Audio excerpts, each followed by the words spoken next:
this presentation today, and you'll be able to access it on DEQ's YouTube channel sometime next week. I hope that to get that up by Wednesday of next week. And once I do that, your Basin coordinator will send you a link to access that video on DEQ's YouTube channel. So thanks again, everyone, for joining us this morning.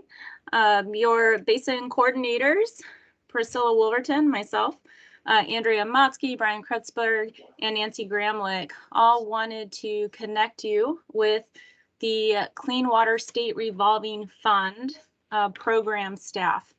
So appreciate you joining us today so that you can listen as Julie and Ryan will be describing how you can potentially tap into available clean water SRF funding for your non-point source and stormwater projects. As you listen today, I'd like you to think about projects you have in mind and then let your Basin coordinator know if you think there's a project you have that clean water SRF funding could help support. If you do have a project in mind, your Basin coordinator will help you fill out a needs survey, which identifies potential future projects. So this needs survey is not an application, but it will help determine how much money the Clean Water SRF program gets in the future to spend on low interest loans and principal forgiveness for your stormwater and non-point source projects. The amount of funds available in the next 5 years is expected to double with the current bilateral infrastructure law. So now is a great time to begin thinking about and considering future projects. If you have a potential project in mind, again, please let your Basin coordinator know. And if you can, contact us by July 15th so we can help you fill out that needs survey. If you do not know who your Basin coordinator is, just contact myself or Andrea Motzke and we will get you in contact with the right person. So again, depending on where you are in the Willamette Basin, you're either going to be getting in touch with Brian, Nancy, Andrea, or myself. Before I pass this off to Julie and Ryan from our Clean Water SRF program, just another reminder, we are recording this today, so you will be able to access this from DEQ's YouTube channel next week sometime, and I'll send a link out to that once it's available. Also want to ask again that you mute your mics. And Julie and Ryan have reserved some time at the end of their presentation for questions. So please hold all questions until the end of their presentation. You can ask them verbally by raising your hand, or you can type them into the chat window, and we'll make sure that we'll read those out loud for you. And with that, I am going to pass off the presentation to Julie. Yeah, thank you guys for having us. Good morning, everybody. Can everyone see the presentation? Looks good. Great. So yeah, I'm Julie Ulibadi. I work in the Clean Water State Revolving Fund. This program is commonly referred to as the SRF program. I'm going to be talking about the Clean Water Needs Survey, and then afterwards, Ryan's going to talk more about just the general program, how to tap into funding, and the eligibilities. So I've been working on this survey for 6 months now. So it's really good to be able to let people know why we're doing the survey and what we're looking for. And I will be working on this survey through the end of February next year. So the scope, as you'll see here in a few minutes, is very big. We're looking for a lot of documentation, and we're giving this documentation to EPA. And so they're giving us a year to do this. So with that, I'm just going to go ahead and jump into the Clean Water Needs Survey. So the Needs Survey is a congressional mandate. We're doing it because EPA has asked us to do it. It's a Clean Water Act requirement that EPA assess the capital investment needs for all Clean Water State Revolving Fund eligible projects, and then the reports need to be submitted to Congress. So EPA is doing this by working with myself from the state of Oregon, and then all the states across the country. So they have a very heavy lift ahead of them in the next year. Why is the needs survey important? Well, there's no other kind of this data collected throughout the US. And as Priscilla briefly mentioned, the data captured will be used by Congress and state legislators in grant and loan planning. So this could impact funding that the SRF program sees in the future. As I mentioned, the survey scope is huge. We're looking at publicly owned wastewater collection and treatment facilities. We're looking at stormwater, combined sewer overflow correction facilities, non-point source pollution, and then decentralized, so on-site systems, septic systems. How is the survey conducted? Well, state coordinators, so myself and one other DEQ employee, are gathering documentation from local cities, counties, service districts, and then we're compiling that data and entering it to a database that EPA has created. So once we input the data to EPA, EPA is doing a very thorough review of the costs and the projects that we submit. And EPA has to agree that they're eligible projects as well. And I'll talk about the eligibility of these projects in a couple of slides. So once EPA agrees that they meet the eligibility and they can use the data, then they prepare a report to Congress. So eligible projects for the needs survey, they have to be eligible under national SRF guidelines. And Ryan will talk a little bit about this later. There are differences between the state of Oregon guidelines and the national guidelines. And the project has to be unfunded as of January 1st, 2022.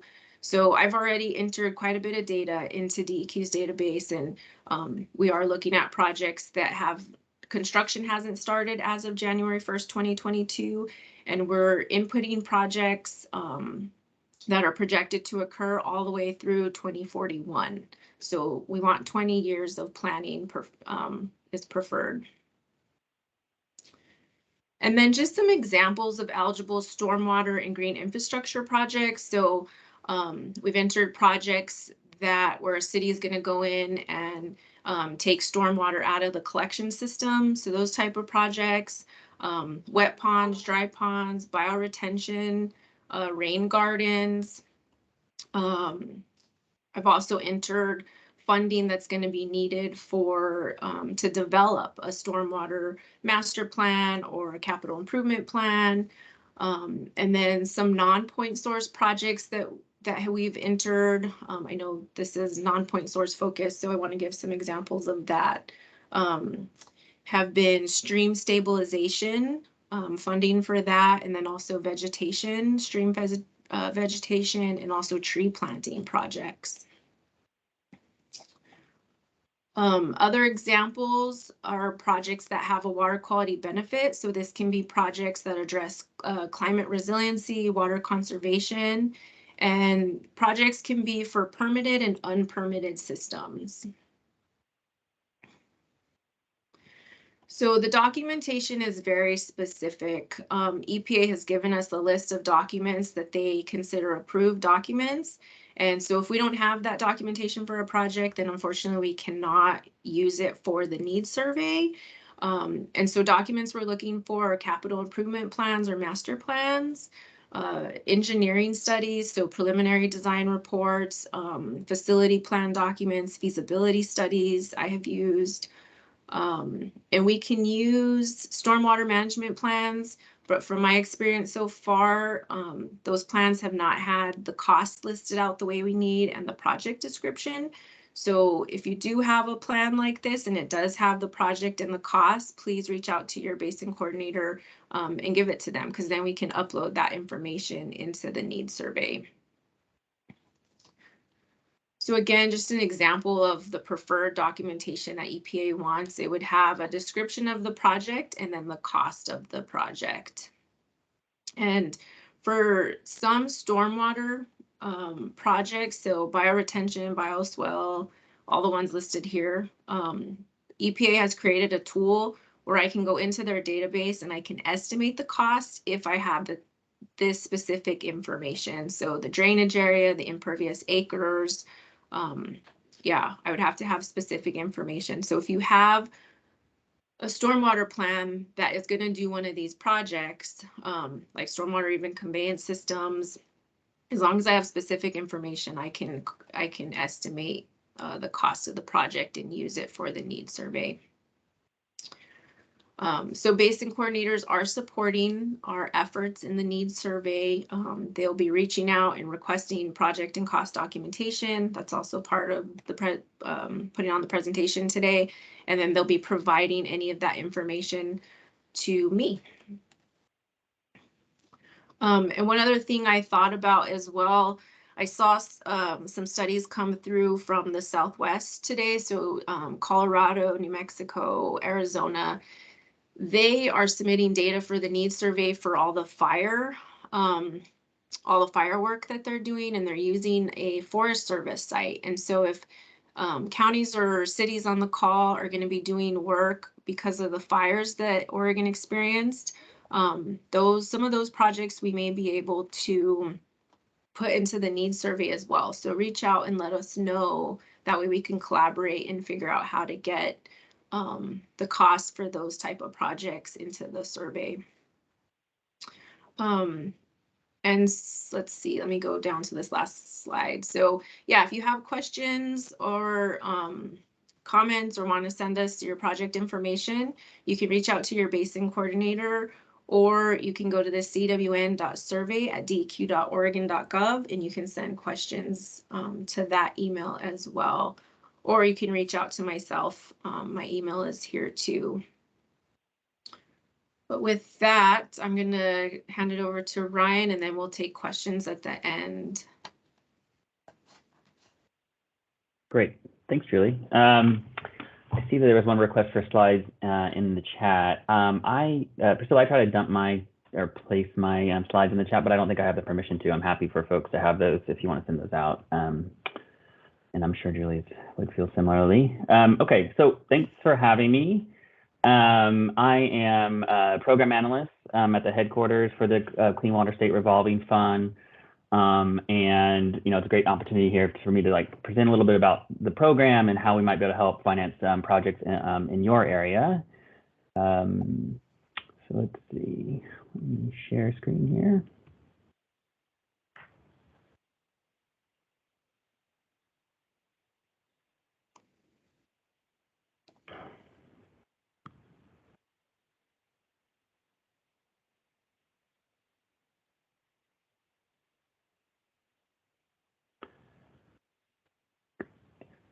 Okay, there we go.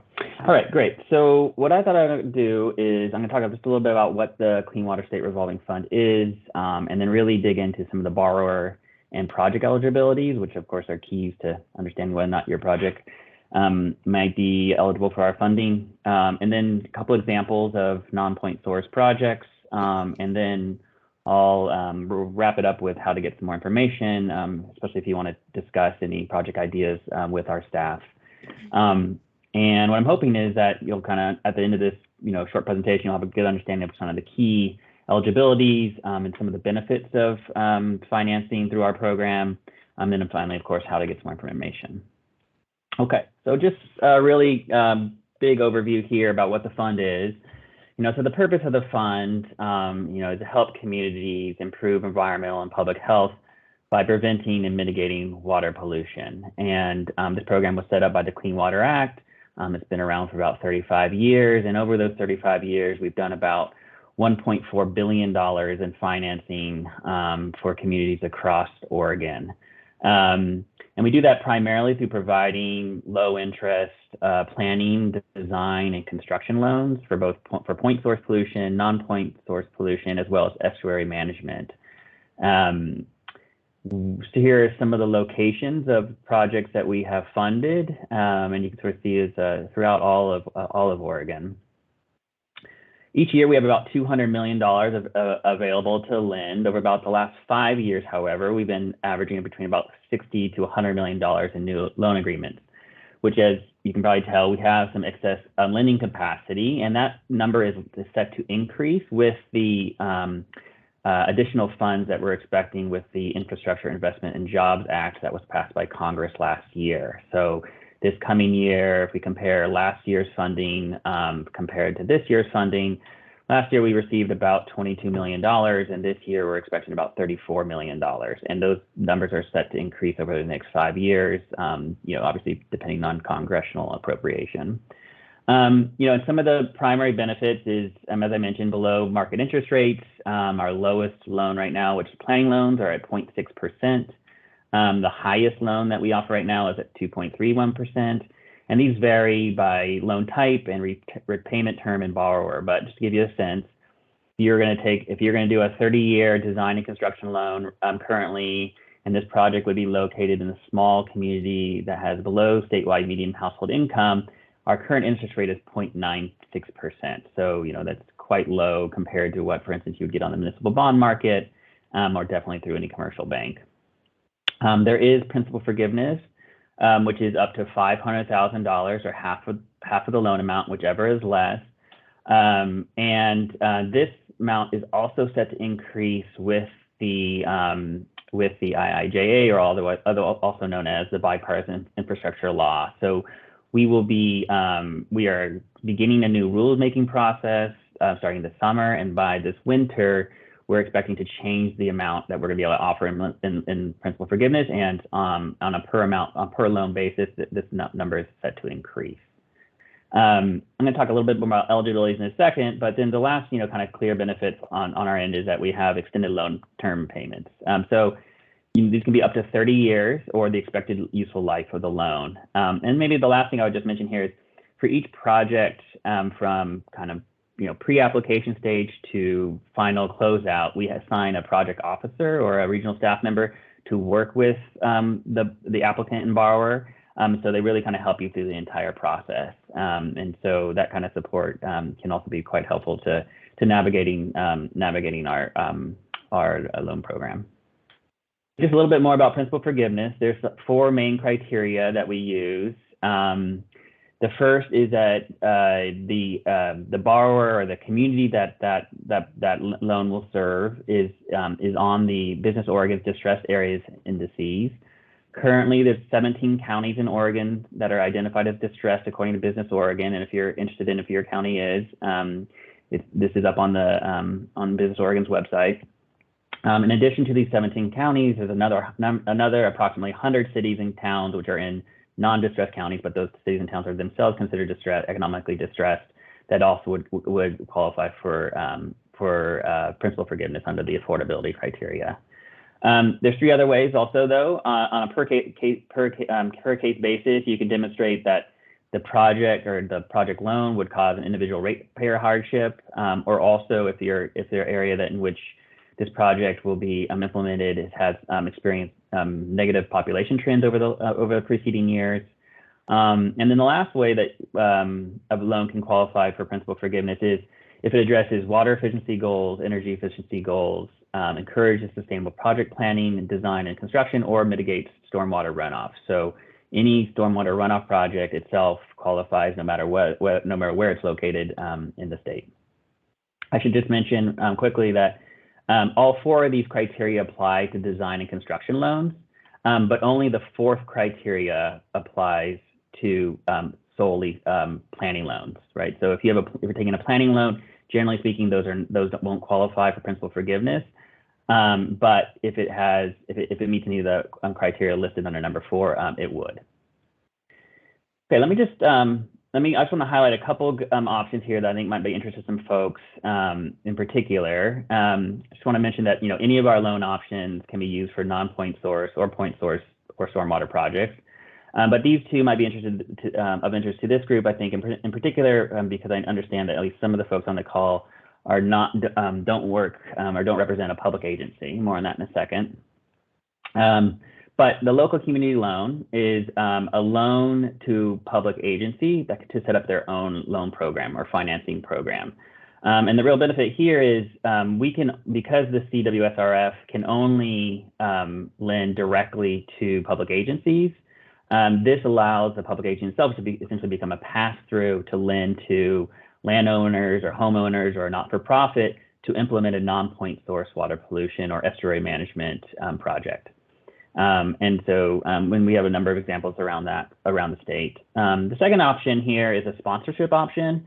And this is a type of loan in which the applicant applies for both a point source, like a wastewater treatment facility, and a non-point source loan at the same time. And what the program does is it combines the two loans and reduces the debt service so it only equals the amount of the point source. So if you imagine, for instance, you were going to apply for a point source that would be at 1% and a non-point source loan that would be another 1%. Instead of paying 2% a year on that total balance, you would just pay the 1%, which is the total amount for the point source. And so obviously the advantage here is it reduces the kind of regular payment and therefore maybe some of the hardship that would cause to ratepayers or on your municipal budget or what have you. The one disadvantage here is there is no principal forgiveness with a sponsorship option. So let me talk about eligibilities, and I'm really going to borrow a lot from this helpful pamphlet or a publication that's been put out by EPA, and you may want to reference in the future if you want to get into the weeds on whether or not you have questions about a particular project. But there's kind of what I think is sort of three main things to consider when we about the eligibility of a project, or I call it the 3 Ps. Whether or not it's a public agency, as I mentioned previously, whether it addresses whether the project will have a water quality benefit by addressing pollution, and if that project has been identified in some planning document. I'm not going to say a lot more about number 3, but the key issue here is that that planning document can't be more than 5 years old. And we're pretty agnostic about what document it's in. It could be in a capital improvement plan, a wastewater stormwater master plan, a facility plan, a pre-design plan, engineering report. There's a lot of options there, but it does need to be identified in some sort of planning document. And do keep in mind, if you have a project in mind that hasn't been, we also provide planning loans. So if some work needs to be done in order to assess your needs or to do a rate user study or something like that, that's also an option. In terms of public agency, as you'll note on this slide, there is one exception to that general statement made previously. But a public agency is defined in the ORS, the Oregon Revised Statute, and these include cities, counties, school districts, federally recognized tribes, sanitary, irrigation, and other special districts like soil and water conservation districts, as well as intergovernmental entities. More recently, we added this eligibility for community development financial institutions, and the sole reason that entity is eligible for a loan is to repair or replace failing on-site septic systems, so another non-point source of pollution. In terms of pollution specifically, basically there's a number of different things that project could address, and more generally, it could have the effect of improving the water body's beneficial uses. We think sort of broadly about kind of the beneficial effects it can be, and as you'll see in a moment, some of those eligibilities that would have a beneficial effect may not be immediately recognizable as something like reducing the temperature of a water body. There are 15 project categories according to that EPA booklet that I put up there previously. I'd say our primary sources of loans, or the loans that we provide, are to, first of all, centralized wastewater treatment for sure. Stormwater is second, and then third would probably be agricultural best management practices, including irrigation in particular. But we have funded most of these kind of projects, and in fact, I'm going to talk about an example here in a minute about a brownfield and contaminated sites, or number 8 there. But this give you a sense of the range of project categories that we can fund. In terms of particular kinds of activities, this is a non-exhaustive list. Keep in mind that one can always make a business case that this is a relevant project. And so any list that you would see, some of those are categorically permissible, but also in any case, you can always make an argument that that what you're suggesting is also relevant. The projects I'm going to discuss here as examples here in just a second, use these ones that I've highlighted in green. And so just to give you a sense of how these come to play a role in the eligibility for a project. So let me talk a couple examples. The first one is the North Unit Irrigation District, which submitted an application in 2020. It's an irrigation modernization project. The loan is for an $8 million design and construction, and it's out of a $32 million total project cost. The main components are to improve the delivery infrastructure, to improve return flow treatment, and to establish some reuse ponds to mitigate pollution, as well as for the planting of habitat and vegetables, or vegetation, I should say. Vegetables would be different. And some of the main benefits here, it's going to reduce stormwater runoff and infiltration and pollution. There's going to be stormwater harvesting and reuse, and that's going to qualify. I've actually qualified the loan for $2.7 million of the loan for principal forgiveness. So obviously we're not the full 2.7, but $500,000 of that can be, as a result, was qualified for principal forgiveness. It replaced open canals with pipe irrigation, and that's going to increase the water efficiency by 50% due to eliminating seepage. Additionally, because of the installation design, it eliminated the need for pumps and reduced the energy consumption by 90 to 95%, or 5 million kilowatt hours a year.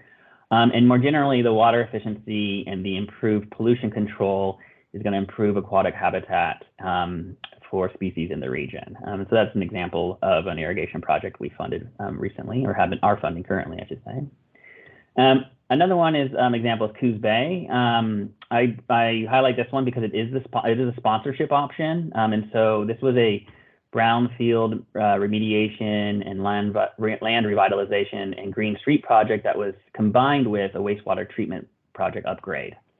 And so it was a $1.6 million loan, and it addressed some failing roads as well as parking.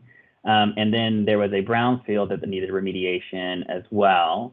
And from the Green Street project, one of the primary benefits was to capture and naturally treat some stormwater that would otherwise outfall directly into the bay without treatment. It also is going to reduce flooding and improving parking availability. The brownfield project was a former school that had been destroyed in a fire that was acquired by the city due to a tax foreclosure. And the project will protect waterways from runoff. It'll reduce blight in the center of town, as well as eventually this site will become the site for affordable housing, or 40 units of low-income housing for families. So just a couple of the projects that we funded recently. And let me just sort of conclude by talking about how to get more information.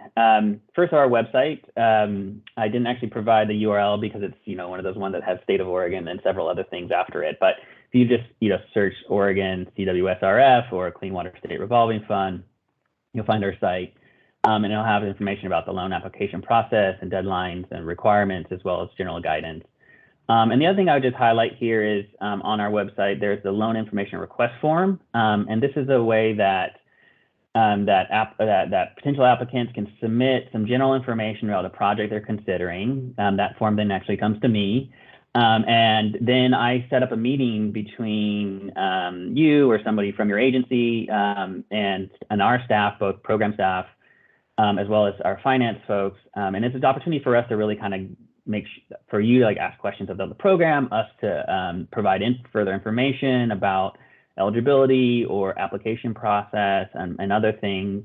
So it's a great way for us to make sure we're answering the questions that you need to ask early on in the process, so your project can move forward with confidence that it looks like it's going to be a go if you as you submit an application. Last thing, of course, you just contact me. This is my email. Feel free to reach out. I'm happy to answer any questions that you have. And with that, we'll pass it back to Priscilla for whoever wants to facilitate any of the questions folks have. Great, thank you, Ryan. Let's see, trying to turn my camera back on here. There we go. We had a couple questions come through in the chat. One of them was to go back and look at a couple slides. I'm just reminding people, we're going to email those slides to you later today or tomorrow, so you'll have plenty of time to go back and review the information on the slides. There was a lot of information we needed to get through today, so don't worry, you have an opportunity to look at those up close and spend time with them. And after you are able to review the slides, definitely feel free to reach out to your Basin coordinator or Julie and Ryan if you have additional questions. We are 100% available over these next few weeks to answer any questions you have. There's another request for a link to this Clean Water SRF eligibility document that you referenced of EPAs. We've provided a link to that in the chat. So we addressed that question, and then there was another question for examples of the types of projects, and that came in right before you started sharing the various examples that you gave. But I thought I might just quickly run through a list of stormwater and non-point source projects that are eligible projects. And that includes riparian tree planting, riparian vegetation planning, riparian vegetation management. That can also include riparian fencing, water gap development, surface drainage improvements, storm sanitary sewer separation, detention facilities, water sediment control basins, terracing, upland erosion control, conservation buffers, irrigation system improvements and irrigation practices improvements, in-stream and off-channel habitat and bank stabilization, as well as grazing management. So, and that's just an example of the types of projects that this funding can be used. So it's pretty extensive and far-reaching. Ryan, Julie, are there any other examples maybe that weren't in that list I just read off that you can think of? It's a pretty extensive list available in the documentation that covers most of the types of projects that our DMAs would be working on through their stormwater or non-point source planning and implementation. That was a great list. As you can tell, it's extensive. So yeah, that reference, thanks for providing the link, but the reference to the EPA eligibilities is really great in terms of really getting the breadth of availability or options. One thing I would just also mention is land acquisition is an option. So if there's anything for a project that requires land, we can fund the purchase of land to do so. And then also stormwater outfall, stormwater conveyance systems. Those are two others that came to mind. Nice, nice. Do we have any other questions? You can feel free to put them in the chat, or if you want, you can unmute now and just ask your questions verbally too. So we'll give just a few minutes here to see if anything comes in through the chat. And this is new information for a lot of folks on the phone today, so I'm sure that we'll need some time to sort of digest and review the material and think of projects coming down the line. So I anticipate, getting additional questions following today that we'll probably be shepherding to you, Ryan and Julie, for some feedback on. Yeah, it's a lot of information. It's a big program. I guess I will say too that getting actually getting to loan signing is a process. There's environmental review, there's multiple documents DEQ needs before we can sign a loan. We have to know that the applicant will be able to pay the funds back. So that's a big part of it. And in the next couple of years, with that bipartisan BIL, if I could talk, the infrastructure money that the SRF program will be getting, we'll also be getting a 2% technical assistance to help with that process, because this is a very big task to take on for a lot of the smaller communities. So I'll just throw that out there. And we did have a couple more questions come through from Kathy. The question is, can a project receive both Clean Water SRF funds and other DEQ loan funds, such as SWOSA funds out of DEQ solid waste? Yes. Can these funds be combined to support one project? Yeah, they can. And let me just mention more generally, we frequently co-fund with other agencies, including USDA and Business Oregon and others. And that's, we're happy to do so. We want communities to get the best deal that they can find for themselves. So that oftentimes means that you can get the principal forgiveness from our program, plus a low interest rate, or you get a USDA loan that includes a grant, partial grant. And so, if you can maximize the free money or low interest rate or the loan term repayment period that works best for you, we're happy to co-fund with other agencies. And yes, if you get if you get funds from other DEQ sources, that's entirely fine. Great. And the next question here is from Tori. For the need survey the SRF is collecting, is this survey meant to be just for projects that might require or be eligible for SRF funds, or do you want a laundry list of all needed infrastructure projects in the state? So it would be the laundry list of all needed infrastructure, but that infrastructure has to be an eligible project. So to be eligible, it would have to have not been funded or construction started as of January 1st, 2022. And it has to be eligible based on EPA's national standards. So it has to have a water quality benefit. It doesn't even necessarily have to be a public entity for Nonpoint source and stormwater, but it does have to have some type of water quality benefit. And then we have to have that documentation that EPA has approved. So if we don't have those three things, then we can't include it in the survey. So it is a very long list of projects that could be eligible. And then I wanted to go back to the other question really quickly. The best way to kick off, what funding a project would be eligible for as far as like Business Oregon, Oregon DEQ, USDA, is we have what's called a one-stop. So once you have a project in mind, or maybe even you just need to do a planning document, you can reach out to one of us and we'll connect you with the right people to get a one-stop set up. And that's where different funding agencies from around the state, so USDA, Business Oregon, we all come to one meeting, and then we would help determine, okay, well, we could probably fund that part of the project, DEQ will take that part, and then this is what you need to do. So that's another meeting that you can have that would help determine what funding and when and those kind of things. Okay. And Tori had a follow-up clarifying question, just to make sure we got this right. So okay, you want that laundry list and it to include any eligible project, but it doesn't necessarily mean that just because they provide that information that they actually are interested in SRF funding, right? That's do you want that information even if they don't intend on applying for SRF funding? Yes. Okay, got it. Thank you, Tori. That's helpful.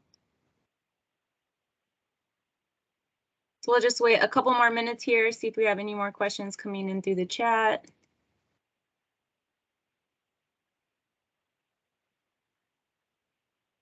And while we're waiting, I guess I'd like to throw out a question for you guys.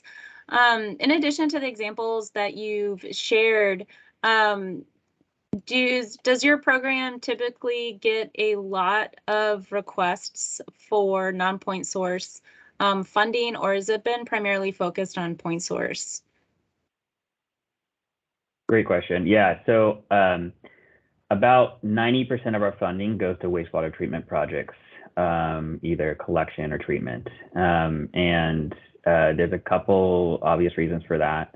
One is that, of course, wastewater treatment is regulated under the Clean Water Act, and so compliance requirements, therefore push public agencies to apply.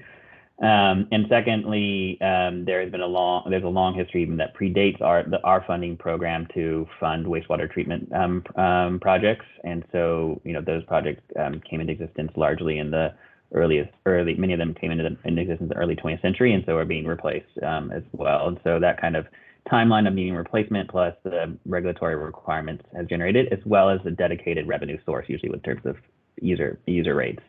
Non-point source makes up a smaller percentage. Of course, that also, I should also say, in addition to that is stormwater, of course, for communities that are over 10,000 and have an NPDES permit. So those are the main sources, main sources of loans that we issue. But we are very much interested in, that's not because it's a priority of our program, it's just the way that the regulatory framework and financial framework systems are set up that I think incentivizes those kinds of loans. We would actually love to do a lot more non-point source pollution, in particular because we know that's the primary source of water pollution in Oregon and the entire country. And so one of the reasons we incentivize stormwater projects in particular categorically for principal forgiveness is in order to do so. That still means that a community has to desire to take on a loan of that sort, especially if it's not connected to a NPDES permit, and that's I think oftentimes the challenge. And so we want to find ways to get more of those projects funded, but obviously it requires folks who both know about the program and then of course want to take on that responsibility. So good question. Right. And just a reminder to folks, at DEQ, aside from our 319 grant program, which is a very small program, doesn't have nearly the amount of funds available that SRF does. This really is one of the best option through DEQ for funding non-point source and stormwater projects. So definitely want to encourage people to think about those projects. Ryan mentioned there's definitely, it's not that it's not onerous. You are taking on some debt to do this, but the interest rates are low, and the opportunity for principal loan forgiveness or sponsorship option, can make that potentially doable for your community. We did have one more question come in here that I want to read for you guys before we wrap things up. From Hillary, we have, would these funding sources be able to be used to create a wastewater facilities plan? Our sewer master plan is from 1988, and I feel like an updated plan would help us identify the projects that could meet these eligibility requirements. Yes. So yeah, great question. So yeah, our planning loans are available for that. In fact, it's very broad what these loans can be used for. The way that the EPA tells the eligibilities are described is simply any planning activity that has the reasonable expectation that it will lead to a capital project, right? And so this kind of wastewater facility plans is right within the center of that circle of things, but there are many others. I think I mentioned a user rate study or some pre-design engineering reports or a need survey. Any of those kinds of things would be eligible. And I'll just mention once again that those are those currently the loan, the interest amount on that is 0.6%, and it's a maximum of 5-year repayment though. So that's a little bit different than, for instance, our design and construction loans, which are up to 30 years. So that's a couple of things to keep in mind. And then just once again, I'll mention that any of that planning that integrates what we might generally fall under kind of green infrastructure or stormwater will qualify for principal forgiveness. And so if you can work into your wastewater facilities master plan some aspects in which you're going to do advanced energy efficiency or water efficiency in particular, or even climate adaptation or flood proofing, those are other good examples. Those are the kinds of things that can also qualify for principal forgiveness for even a planning loan. Hey, Ryan, I know that a lot of the DMAs in the Willamette Basin are going to be having to implement the, sorry, my phone's going off like crazy, are going to have to implement the mercury TMDL. So they may need planning. Will they need planning documents for that, Priscilla, some of the DMAs? Like stormwater? Yep, depending on where they are in implementation, yes, some of them will be looking to do some planning activities to implement the TMDL, and others will be further along in implementation and be ready for on-the-ground projects. But both, yep. So, well, I'm thinking those would qualify, right?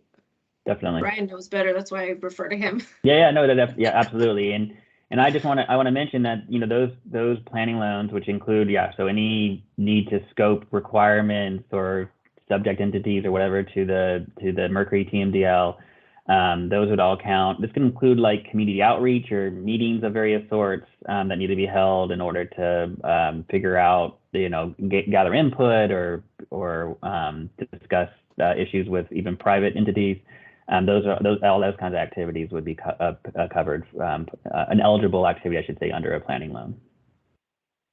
And for the planning loans, that cost analysis is still a component of that, right? They'll still need to have some idea of the cost to them to do that outreach or do that planning, right? That is still a component. Okay. Yeah, and I should say planning loans are a much quicker process because there's no state environmental review process attached to that. But yeah, we do need a sense of what those funds are going to be used for. And I should just say, it's pretty. Couple of things. We can always amend a loan by either reducing or increasing it. And the way that our payment or repayment works is it's a reimbursement model, right? And so as invoices come in, we send money out to whoever needs to be, paid. And that, as a result, and similarly, I mean, very frequently we amend loans. So if it ends up becoming more or less, it's not a problem usually to meet the need that is called for. Okay.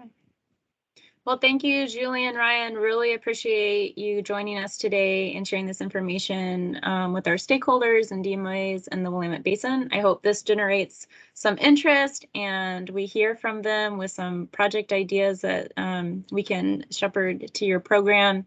I want to thank everyone who joined the call today. Again, just a reminder, you will be receiving these slides in an email from your Basin coordinator following today's presentation. And then next week, you will be receiving a link to a video of the presentation. But before we go, I want to check in with Andrea real quick. Hey, y'all. I just couldn't remember at the beginning of the presentation if we gave people the deadline that we're looking for in terms of receiving these projects. I think we were looking at July 15th. Correct? Does that sound right, Julie and Ryan? So yeah, if you have these projects in mind, start reaching out to the Basin coordinators so that we can get the information that we need in order to meet our internal deadline. And that reminds me of something else I wanted to mention real quickly. We sent out a bunch of emails this week to small communities about the needs survey. So if you got an email from CWN at DEQ, that's what this is. It's about the needs survey, asking for that documentation. And for communities that are under 10,000, you can just fill out that email, the form in the email, and have an engineer's signature, and that will count too instead of the documentation. So thanks for that reminder. I just want to make sure it's clear that the July 15th deadline is for the Clean Water Needs Survey. And if you were thinking about applying for a loan to the Clean Water SRF, we have 3 deadlines 3 times a year. The next one comes up in August, the second week of August, and then in December, and then again in April. So that there's no deadline for those. So, yeah, there's no. If you want funds, there's no deadline. And those deadlines are really just for DEQ to review applications, but we take applications at any time. So the needs survey is different than applying for funds. It's confusing. Oh, yeah. But we're all here to help you understand. If you have questions and need some clarity, definitely reach out. But yeah, SRF funding is available in perpetuity. As far as we know today, sitting here, but for the needs survey, definitely please contact us by July 15th so we can help you with that. All right. Well, thanks, everyone. I appreciate your time today, and keep an eye on your emails for the slides and a link to the recording. Great. Thank you guys. Thank you. Bye.